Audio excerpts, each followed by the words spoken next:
మరో బ్రేకింగ్ చూస్తున్న మెక్సికో దేశాధ్యక్షురాలికి లైంగిక వేధింపులు కలకలం సృష్టించాయి. బహిరంగ కార్యక్రమానికి హాజరైన మెక్సికో దేశాధ్యక్షురాలు క్లాడియా షినాబామ్ ప్రజలతో మాట్లాడుతుండగా వెనక నుంచి వచ్చిన ఓ వ్యక్తి ఆమెపై చేయి వేస్తూ ముద్దు పెట్టుకోబోయాడు. వెంటనే అధ్యక్షురాలి భద్రతా సిబ్బంది అతన్ని పక్కకు నెట్టివేశారు.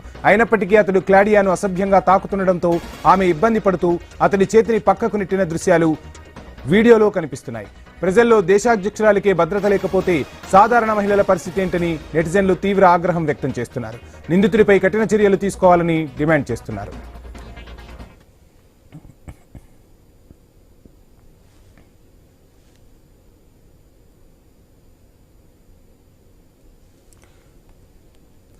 రైట్ చూస్తున్నా మెక్సికో దేశాధ్యక్షురాలికి లైంగిక వేధింపులు కలకలం సృష్టించాయి. బహిరంగ కార్యక్రమానికి హాజరైన మెక్సికో దేశాధ్యక్షురాలు క్లాడియా షిన్బామ్ ప్రజలతో మాట్లాడుతుండగా వెనక నుంచి వచ్చిన ఓ వ్యక్తి ఆమెపై చేయి వేస్తున్న దృశ్యాన్ని మనం ఐ న్యూస్ స్క్రీన్ పై చూడవచ్చు. అక్కడున్న భద్రతా సిబ్బంది వారించే ప్రయత్నం చేస్తున్నా అతను ఏదో ఒక వాగ్వాదానికి దిగుతూ మాట్లాడుతున్నట్టుగానే తెలుస్తుంది.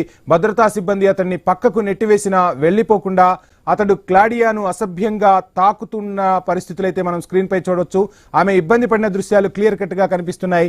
అతడి చేతిని పక్కకు అధ్యక్షురాలు నెట్టినా అతను పక్కకు వెళ్ళని పరిస్థితి అయితే కనిపిస్తుంది. ప్రజల్లో దేశాధ్యక్షురాలికే భద్రత లేకపోతే ఇక సాధారణ మహిళల పరిస్థితి ఏంటంటూ ప్రశ్నిస్తున్న పరిస్థితి అయితే స్పష్టంగా కనిపిస్తోంది.